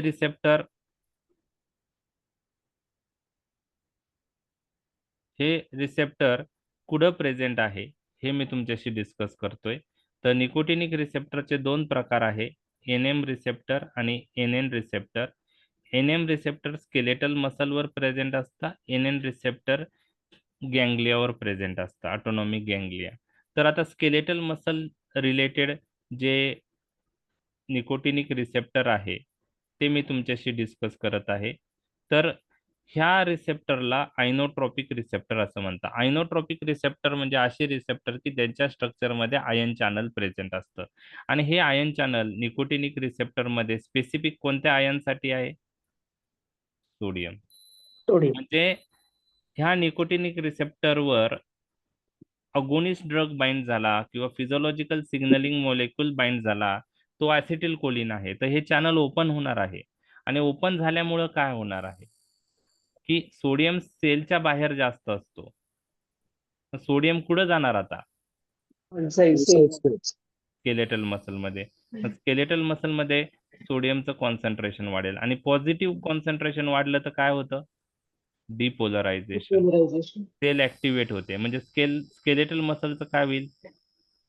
कॉन्ट्रॅक्शन. म्हणजे ऍसिटिल कोलिन स्केलेटल मसलचं कॉन्ट्रॅक्शन कसे करतात? Acetyl choline acts on the NM receptor present on the skeletal muscle. There is opening of sodium channel present on the receptor and there is entry of sodium inside the cell and it results in depolarization and skeletal muscle contraction. तर हे झाले आयनोट्रोपिक receptor. Ionotropic receptor ज्यावेळेस positive ion जास्त आतमध्ये जाईल त्यावेळेस काय होईल? डिपोलरायझेशन आणि सेल ऍक्टिव्हेट होईल. याच्या व्यतिरिक्त अजून एक एक्झाम्पल मी तुम्हाला सांगतो. गाबा ए रिसेप्टर आयनोट्रोपिक रिसेप्टरचे एक्झाम्पल आहे गाबा ए रिसेप्टर. आणि सपोज हे न्यूरोनल सेल आहे, याच्यावर हे गाबा ए रिसेप्टर प्रेझेंट आहे आणि त्याच्यात हे चॅनल्स आहे गाबा ए रिसेप्टरला पण आता तुम्हाला लक्षात ठेवायचं आहे की गाबा ए रिसेप्टर जे चॅनल प्रेझेंट आहे गाबा ए रिसेप्टरवर, हे चॅनल कोणत्या आयनसाठी स्पेसिफिक आहे? त्याचा आन्सर आहे क्लोराईड. काय आहे? क्लोराईड. आता गाबा हा न्यूरोट्रान्समीटर सगळ्यांना माहिती आहे. आपल्या शरीरात ब्रेनमध्ये गाबा रिलीज होतो. गाबा हा इनहिबिटरी न्यूरोट्रान्समीटर आहे. काय? Inhibitory neurotransmitter. मग इनहिबिटरी इफेक्ट कसा येतो ते मी तुमच्याशी डिस्कस करत आहे. तर गाबा त्याचं कार्य कशा थ्रू करतो? गाबा ए रिसेप्टरवर बाइंड होऊन. गाबा ए रिसेप्टर बाइंड झाल्यावर हे चॅनल ओपन होणार आहे फंक्शनल चेंज होऊन. आणि तुम्हाला मी सांगितलं सेलच्या बाहेर NaCl जास्त आहे, क्लोराईड सेलच्या बाहेर जास्त आहे. मग हे चॅनल ओपन झाल्यावर क्लोराईड चॅनल थ्रू क्लोराईड आतमध्ये येईल. आतमध्ये क्लोराईड आल्यानंतर निगेटिव्ह आयन आत आल्यावर सेलचं काय होईल? डिपोलरायझेशन का हायपरपोलरायझेशन? हायपरपोलरायझेशन. हायपरपोलरायझेशन झाल्यावर सेलचं काय होईल? फंक्शन कमी होईल. सेल इनहिबिट होईल किंवा सेलचं फंक्शन कमी होईल. मग CNS डिप्रेशन इफेक्ट गाबानी होतो. कोणता येतो? CNS depression effect. बरोबर आहे. तर गाबा ए रिसेप्टर पण आयनोट्रॉपिक रिसेप्टर आहे आणि ह्या रिसेप्टरला सेकंड मेसेंजरची गरज नसते. जसं सायक्लिक AMP पाहिलं आपण, IP3 डायसिलग्लिसरॉल, कॅल्शियम लेवल पाहिलं, जी प्रोटीन कपल रिसेप्टरमध्ये, इथं सेकंड मेसेंजर लागत नाही. आणि एक अजून MCQ लक्षात ठेवायचं आहे, आयनोट्रॉपिक रिसेप्टर ह्या जेवढे रिसेप्टरचे टाईप आहे त्यातले फास्टेस्ट ऍक्टिंग रिसेप्टर कोणतं आहे? तर त्याचं नाव आहे ionotropic receptor. Inotropic receptor fastest acting receptor आहे. लक्षात आलं? तर दुसरा ग्रुप लक्षात आला आयनोट्रॉपिक रिसेप्टरचा. आणि एक्झाम्पल कोणतं आहे आयनोट्रॉपिक रिसेप्टरचे? निकोटिनिक रिसेप्टर एक लक्षात ठेवायचं आणि गाबा ए रिसेप्टर लक्षात ठेवायचं. जास्त आता सध्या MCQ पॉइंट ऑफ व्ह्यू एक लक्षात ठेवा, त्याच्यापेक्षा जास्त तुम्हाला लक्षात ठेवायचं नाही. ठीक आहे. आता आपल्याला जे राहिलेले टॉपिक्स आहे डायरेक्टली रिसेप्टर्स आहे. ओके, मी हे सगळं बेसिक तुम्हाला सांगत आहे. आता याच्यामध्ये एक्झाम्पल पण खूप आहे, त्यात मी जात नाही. आता जी प्रोटीन कपलचे एक्झाम्पल मी डिस्प्ले केलेत, तर मी तुम्हाला डिटेल सगळे सांगणार नाही कारण आता तुम्हाला डिफिकल्ट आहे. तुम्हाला फक्त काय लक्षात ठेवायचं आहे की मस्कुरेनिक रिसेप्टर मी आताच तुम्हाला एक्सप्लेन केले. तर M1, M2, M3 तर कोणत्या टाईपचं कोणतं आहे ते तुम्हाला सांगितल्यामुळे तुम्हाला ऍक्शन कळालं आहे. जेव्हा आपण डिस्कस सिस्टेमिक फार्मॅकोलॉजी करू तर हे सगळे रिसेप्टर परत येणार आहे, त्यावेळेस ते जास्त तुमच्या लक्षात राहणार आहे. आता तुम्हाला हे पाठ करणं पॉसिबल नाही. बरोबर आहे? ठीक. आता बाकी आयनोट्रॉपिक रिसेप्टर मध्ये glycine receptor, glutamate receptor, 5-HT3 receptor हे पण आयनोट्रॉपिक रिसेप्टरचे टाईप आहे. तर गाबा ए रिसेप्टर हा आयनोट्रॉपिक रिसेप्टर आहे. गाबा बी पण रिसेप्टर अवेलेबल आहे, पण गाबा बी हा GI टाईप आहे. तर गाबा ए हा आयनोट्रॉपिक आहे, गाबा बी हा GI टाईप आहे. तर ऍटलिस्ट निकोटिनिक आणि गाबा ए हे दोन तरी रिसेप्टर आयनोट्रॉपिकचे तुम्हाला लक्षात ठेवायचे. आणि अजून एक MCQ, फास्टेस्ट ऍक्टिंग रिसेप्टर कोणता आहे? आयनोट्रॉपिक रिसेप्टर आहे. त्यालाच आपण ligand gated ion channel receptor असंही म्हणतो. आता नेक्स्ट जे एक्झाम्पल आहे एन्झाईम लिंक रिसेप्टर, ते पण मी तुम्हाला थोडक्यात सांगणार आहे, डिटेलमध्ये नाही. आणि कोणते ड्रग याच्यावर ऍक्ट होतात तो एक MCQ आहे. तर एन्झाईम लिंक रिसेप्टर म्हणजे काय हे मी तुम्हाला सांगत आहे. तर याचं स्ट्रक्चर इथं दिलेलं आहे पहा. तर यामध्ये एक्सटर्नल डोमेन असतं, ट्रान्समेम्ब्रेन पेप्टाइड चेन असते आणि इंटरनल डोमेन असतं. ओके, तर हे ट्रान्समेम्ब्रेन रिसेप्टर आहे. आता दुसरी एक गोष्ट आयनोट्रॉपिक रिसेप्टरची माझी सांगायची राहिली, ते कुठं प्रेझेंट असतात? सेल मेम्ब्रेनवर असतात की सायटोप्लाझम मध्ये असतात की न्यूक्लियस मध्ये? तर त्यांचा आन्सर आहे सेल मेम्ब्रेनवर प्रेझेंट असतात. तर जी प्रोटीन कपल रिसेप्टर कुठं प्रेझेंट असतात? जी प्रोटीन सेल मेम्ब्रेनवर असतात का सायटोप्लाझम मध्ये असतात की न्यूक्लियस मध्ये? Cell membrane. तर जी प्रोटीन पण तिथं आहे, आयनोट्रॉपिक पण तिथं आहे आणि एन्झाईम लिंक रिसेप्टर पण तिथं आहे, ट्रान्समेम्ब्रेन. ओके, जॅकस्टॅट पण तिथंच आहे. फक्त न्यूक्लिअर रिसेप्टर तुम्हाला लक्षात ठेवायचे. न्यूक्लिअर रिसेप्टर मध्ये काही रिसेप्टर सायटोप्लाझम मध्ये असतात, काही रिसेप्टर न्यूक्लियस मध्ये असतात. बरोबर आहे? म्हणजे ते इंट्रासेल्युलर असतात. सायटोप्लाझम किंवा न्यूक्लियसमध्ये. ओके, त्यांची ऍक्शन अल्टिमेटली न्यूक्लियसवर होते म्हणून त्यांना न्यूक्लिअर रिसेप्टर म्हणतात. काही न्यूक्लिअर रिसेप्टर सायटोप्लाझम मध्ये प्रेझेंट आहे, काही न्यूक्लिअर रिसेप्टर न्यूक्लियस मध्ये प्रेझेंट आहे. तर आता एन्झाईम लिंक रिसेप्टर म्हणजे काय, तर नावातच आहे एन्झाईम लिंक रिसेप्टर म्हणजे काय, तर त्यांना एक्सटर्नल डोमेन असतो, ही ट्रान्समेम्ब्रेन पेप्टाइड चेन आहे. इंटरनल डोमेन असतो आणि इंटरनल डोमेन ही कॅटालायटिक साईट आहे, इथं एन्झाईम प्रेझेंट असतो. टायरोसिन कायनेज नावाचा एन्झाईम तुम्हाला लक्षात ठेवायचा आहे, एक एक्झाम्पल. ओके, तर वेगवेगळे एन्झाईम्स इथं बाइंड असू शकतात. तर जो एन्झाईम बाइंड आहे त्याच्यानुसार नाव पडतं. टायरोसिन कायनेज बाइंड असेल तर टायरोसिन कायनेज लिंक रिसेप्टर असं आपण म्हणतो. बरोबर आहे, म्हणून त्याला एन्झाईम लिंक रिसेप्टर म्हणतात. जसं जी प्रोटीन कपल रिसेप्टरला इंटरनल साईडला जी प्रोटीन अटॅच होता, तसं ह्या रिसेप्टरमध्ये इंटरनल डोमेनला एन्झाईम अटॅच असतो, त्यामुळे त्याला एन्झाईम लिंक रिसेप्टर असं म्हणतात. तर एक एक्झाम्पल आहे एन्झाईम लिंक रिसेप्टरचं, tyrosine kinase link receptor. Tyrosine kinase link receptor. आता याच्यामध्ये डिटेल जायचं नाहीये, तुम्हाला फक्त काय घडतं ते मी तुम्हाला सांगणार आहे.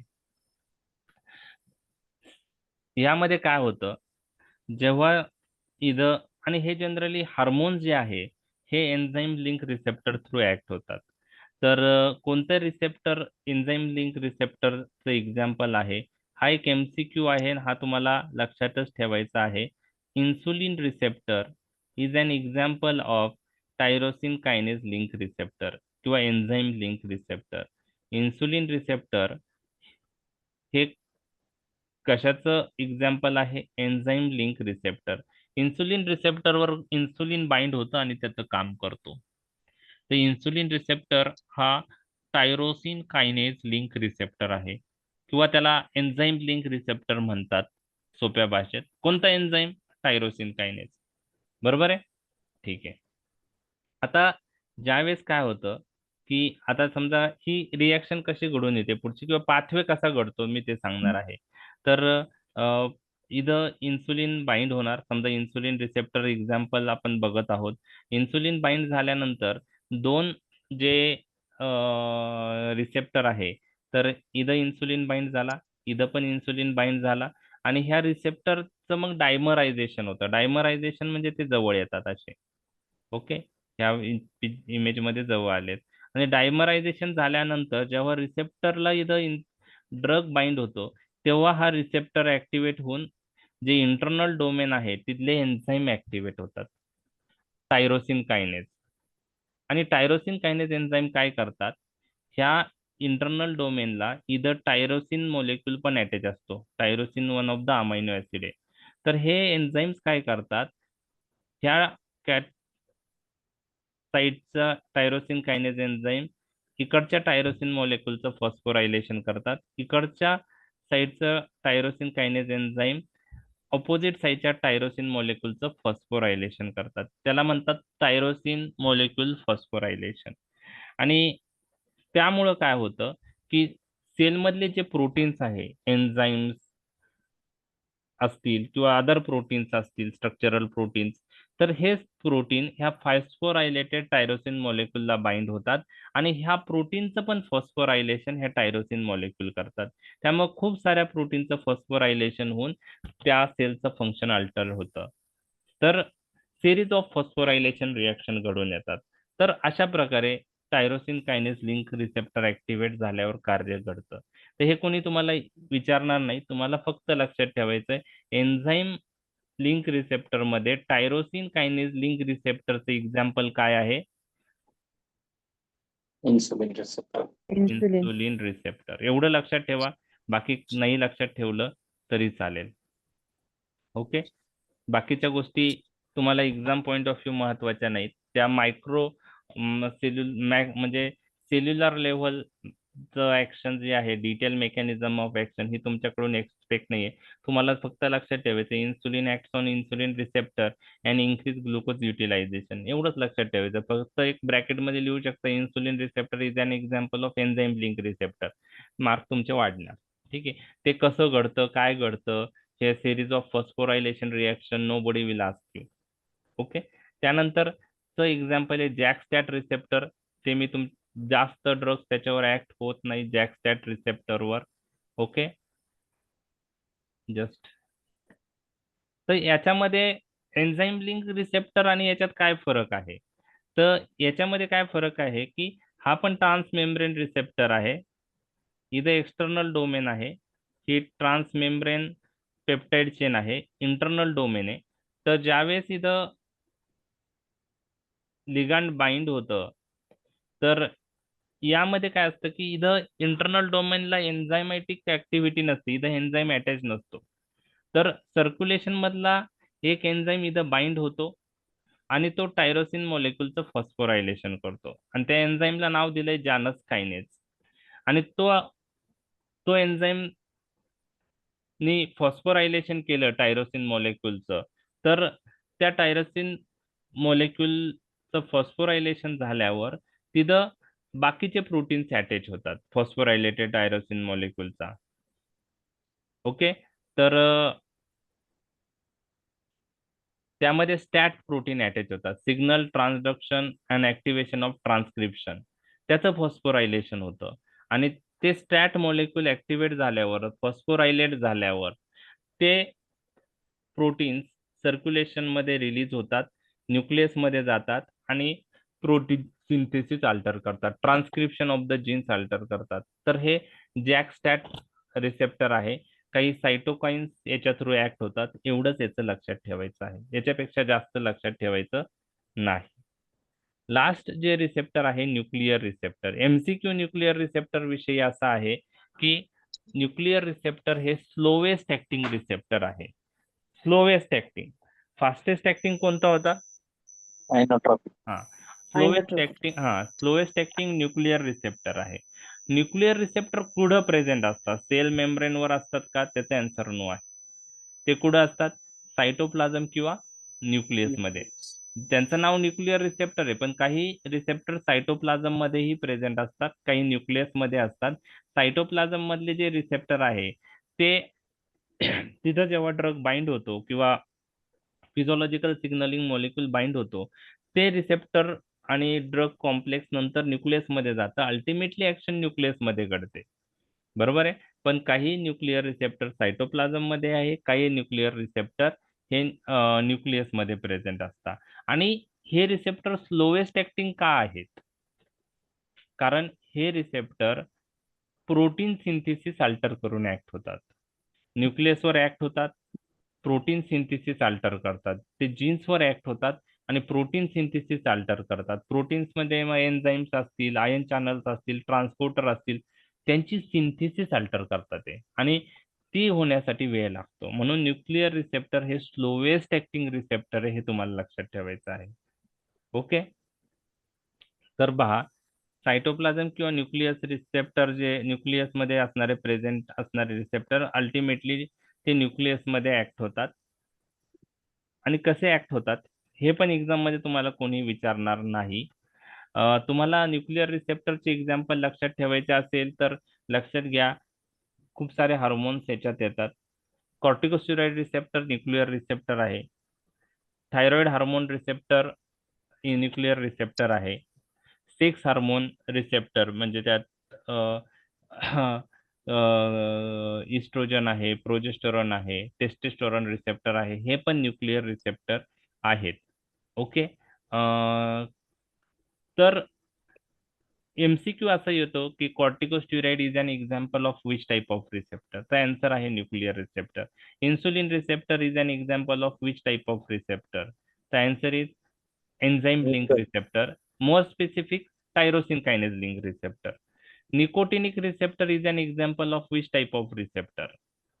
आन्सर इज आयनोट्रॉपिक रिसेप्टर, बरोबर आहे. Muscarinic receptor is an example of which type of receptor? Answer is G protein couple receptor. Adrenergic receptors are example of which type of receptor? आपण बघितलेत बीटा आणि अल्फा सगळे G protein couple आहे.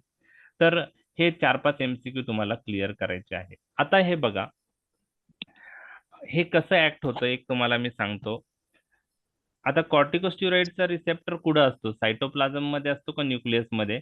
तर त्याचा answer आहे कॉर्टिकोस्टेरॉइडचा receptor हे cytoplasm मध्ये असतो. आता ही बाहेरची सेल मेम्ब्रेन आहे, एक सेल दाखवलेली आहे, त्याच्या आत सायटोप्लाझम आहे आणि मध्ये जे दाखवलेलं आहे अंडाकृती तो न्यूक्लियस आहे.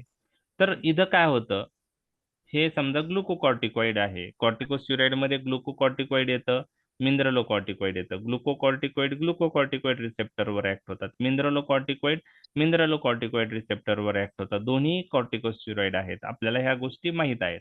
तर ग्लुकोकॉर्टिकॉइड काय करतं, ह्या ग्लुकोकॉर्टिकॉइड रिसेप्टरला बाइंड होतं, इथं बाइंड झालंय बघा, आणि त्यामुळं हा रिसेप्टर ऍक्टिव्हेट होतो. ग्लुकोकॉर्टिकॉइड रिसेप्टर कॉम्प्लेक्स बनतं. रिसेप्टर कॉम्प्लेक्स म्हणजे अगोनिस्ट ड्रग इथं बाइंड झालाय, ग्लुकोकॉर्टिकॉइड आपण बाहेरून दिलं तर तिथं ग्लुकोकॉर्टिकॉइड बाइंड होणार आहे आणि ग्लुकोकॉर्टिकॉइड रिसेप्टर कॉम्प्लेक्स बनतं. ओके, एक मिनिट हा. आणि हे असं एक कॉम्प्लेक्स बनल्यानंतर ओके अजून एक कॉम्प्लेक्स बनतं आणि ते कॉम्प्लेक्स दोन एकत्र येतात, त्याला डायमरायझेशन असं म्हणतात. आणि डायमरायझेशन झाल्यानंतर हे कॉम्प्लेक्स न्यूक्लियस मध्ये जातं पहा. तर हा एक ग्लुकोकॉर्टिकॉइड रिसेप्टर कॉम्प्लेक्स आहे, हा दुसरा आहे.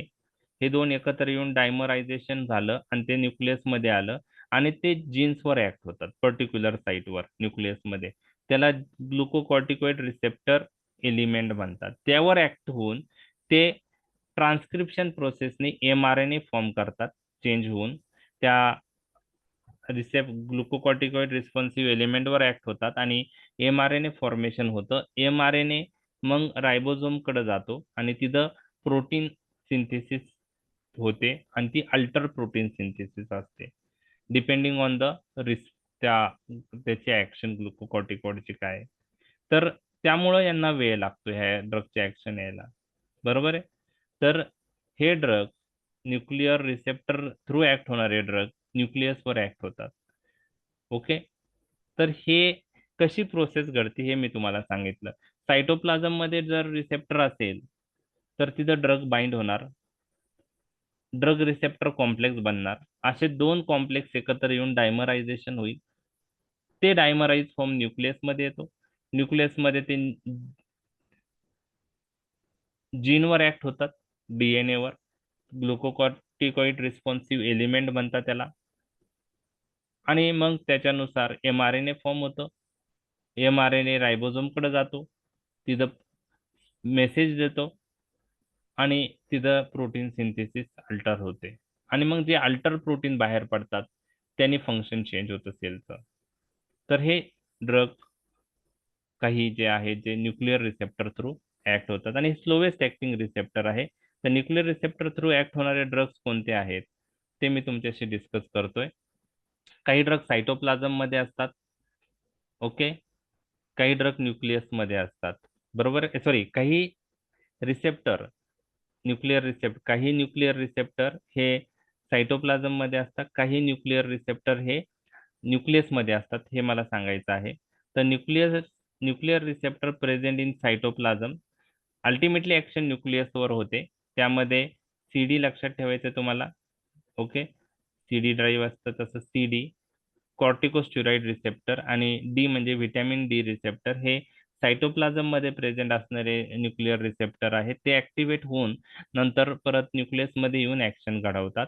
तर कॉर्टिकोस्टेरॉइड रिसेप्टर कुठं प्रेझेंट असतो, त्याचा आन्सर आहे cytoplasm.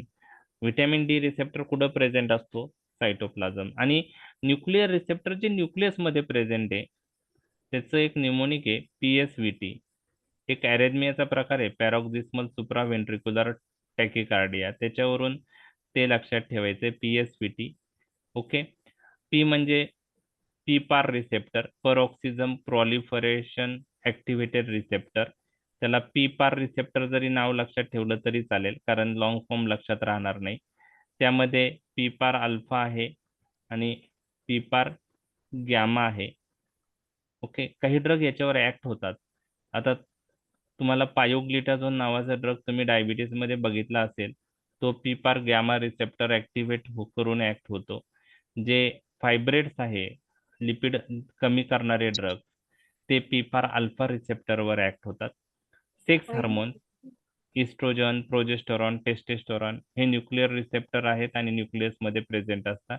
Vitamin A nuclear receptor आहे, न्यूक्लियसमध्ये प्रेझेंट असतो. आणि थायरॉइड हार्मोन रिसेप्टर ही न्यूक्लिअर रिसेप्टर आहेत आणि न्यूक्लियसमध्ये प्रेझेंट असतो. तर न्यूक्लिअर रिसेप्टरचे एक्झाम्पल बघा, खूप सारे एक्झाम्पल आहे. त्यात हार्मोन्स तुम्हाला जास्त लक्षात येतील, बरोबर आहे.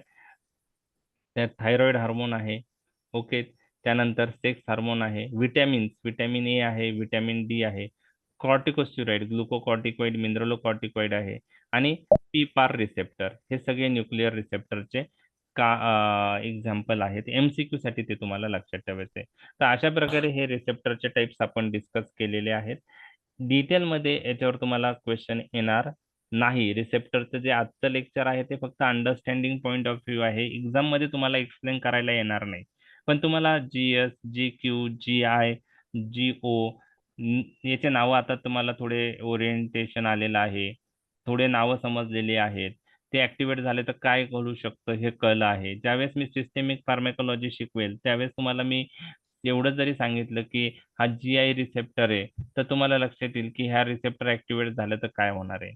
हा निकोटिनिक आयनोट्रॉपिक रिसेप्टर आहे, तो ऍक्टिव्हेट झाला तर काय होऊ शकतं. तर असे एक्झाम्पल तुम्हाला त्यावेळेस आठवले पाहिजे, किंवा त्यावेळेस मी सांगताना तुम्हाला त्याचं मेकॅनिझम थोडे लक्षात आले पाहिजे. तर अंडरस्टँडिंग पॉईंट ऑफ व्ह्यू आजचं लेक्चर महत्वाचं आहे. एक्झाम मध्ये डिटेलमध्ये तुम्हाला कोणी विचारणार नाही. 2 मार्कला जर आलं, give two example of nuclear receptor, give two example of G protein couple receptor, तर मग त्यावेळेस त्याला त्याचे एक्झाम्पल पाठ करणं गरजेचं आहे. तर 2-4 एक्झाम्पल प्रत्येकाचे एक 2-2 एक्झाम्पल जरी लक्षात ठेवले तरी मोर दॅन सफिशियंट आहे. सगळे एक्झाम्पल लक्षात राहणार नाही, आणि MCQ साठी हे महत्वाचं आहे. ठीक आहे, समजलाय टॉपिक. हो सर. Yes, उद्या आपण सिनर्जिझम आणि अँटागोनिझम हा टॉपिक डिस्कस करणार आहे. आणि एक्झामच्या दृष्टीने टाइप्स ऑफ अँटागोनिझम महत्वाचे आहे. तर त्या 4 टाइप्स ऑफ अँटागोनिझम शॉर्ट नोटला येतात, तर ते आपण डिस्कस करणार आहोत. तर हा पार्ट रिसेप्टरशी रिलेटेड आहे, सिनर्जिझम, अँटागोनिझम. त्यामुळे आपण तो ह्या टॉपिक मध्येच घेणार आहोत. रिसेप्टर झाल्यानंतर लगेच उद्या घेणार आहोत. त्यानंतर adverse drug reaction, factors मॉडिफाईंग drug action हे 2 टॉपिक राहिलेले आहेत. आणि काही शॉर्ट नोट, म्हणजे आपलं जनरल फार्मॅक संपेल. तर बेसिक आपलं मेन जे आहे जनरल फार्मॅक अजून 6-7 लेक्चर मध्ये संपून जाईल. मग आपण येणे स्टार्ट करणार आहोत. ठीक आहे, तर चालेल. काही क्वेरी असेल तर विचारू शकतात. अंडरस्टँडिंग झालंय? हो सर. ओके, ठीक. थोडं डिफिकल्ट जरी वाटलं तर अंडरस्टँडिंग महत्वाचं आहे. परत परत काय म्हणता येईल की तुम्हाला ते रिवाईज झालं तर लक्षात येणार आहे. ठीक आहे. आता काही जणांना आवाज का नाही आला ते लक्षात नाही आलं मला, कारण सुरुवातीपासून आवाज येत होता. ठीक आहे. तर काही टेक्निकल प्रॉब्लेम